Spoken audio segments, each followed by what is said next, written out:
Hello and welcome. I am Maestra Teacher and this is my 5th grade Oasis channel. I've been a teacher for more than 20 years and I've taught gen ed and bilingual classes as well.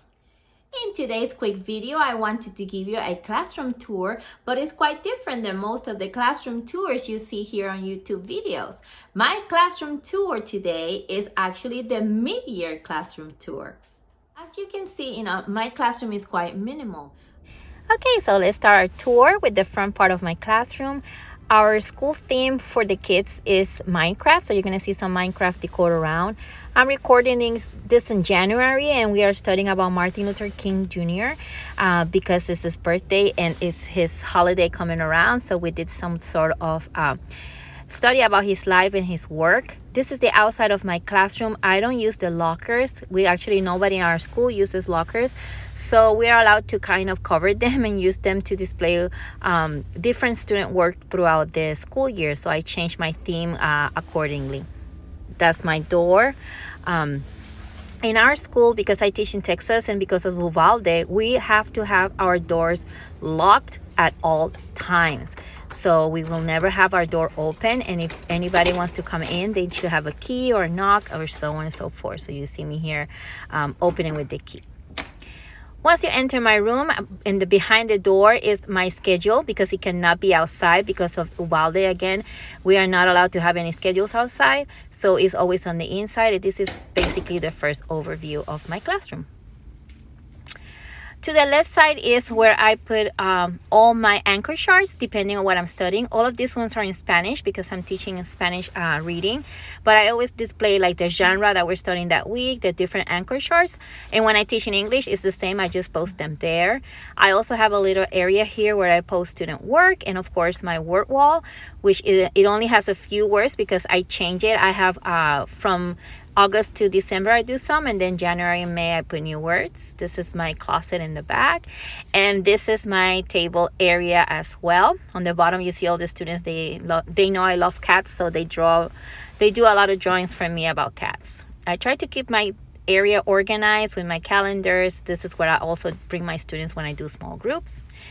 In the back of my classroom I have a sink. And this is where I have my little area for myself. This is where I keep the birthday charts and the behavior charts with my behavior sheet or performance sheet that I've talked about in other videos. This is where I keep track of what they do on a weekly basis and give them the different amount of points that they earn, and they use them to do a little when I do the store, and they can buy things with them. This is my little library area. If you saw my video from the beginning of the school year tour to now, it's basically remained quite clean. I like my classroom clean and organized, and the kids know it. This is where I have this is where I display my, if we have an assessment, how they did more or less, and other anchor charts that have to do with writing and revising, editing, and so on. And then this table we use as a center, small group table as well. If somebody forget their computer, they can use this big one in the classroom. This is where I have the materials. Each table has their own materials, and they're labeled, and they're responsible to keep them clean and organized. Most of the time they keep everything quite organized. As you can see, I have them check inside their desk before they leave to see if there's no trash around. This area of my board is where I write down my learning goals for the day, the success criteria, and so on. I also display vocabulary words, essential questions, and their homework for the day. This is required by our district, so everyone should have the same thing on the board. I always also like to have books of what we're studying that week, so in case they want to read when they're done, they can. I always write the date in a complete sentence, not with numbers, so they learn how to write the days of the week and the months of the year correctly. This is, again, this student left a mess. He really escaped, huh? But usually I have them clean all that. And then this is my social studies area. We study the history of Texas, so depending on the chapter, I put the vocabulary words there. In the back behind the screen is where I keep my little storage unit area. I don't have a lot of things because we use them a lot. But if I still have things that they brought in the beginning, this is where they should be. I have different drawers for different things, and that's how I try to keep everything organized.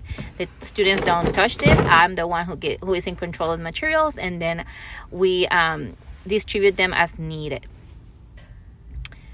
And again, another overview, basically. Let's see what else. I see my students in tables, as you can see. Well, not tables, they're just desks assembled in a way of a table. Again, this one left a mess there, but usually I get to check on that every day. Let's see what else. I already spoke about how I keep, they have the materials there. This area here is where I keep student work. Every day, whenever they do charts or anything, any work that they do, they have a binder where they keep work, but I have also this basket things where I can keep their work, and it's organized by their student name. So anytime a parent or administrator want to come and see any work, I just quickly go into their folder here and I just take it out and show it to them. It's very organized, and I don't have papers all around. Very easy for me to reach out in case there's, again, any parent conferences.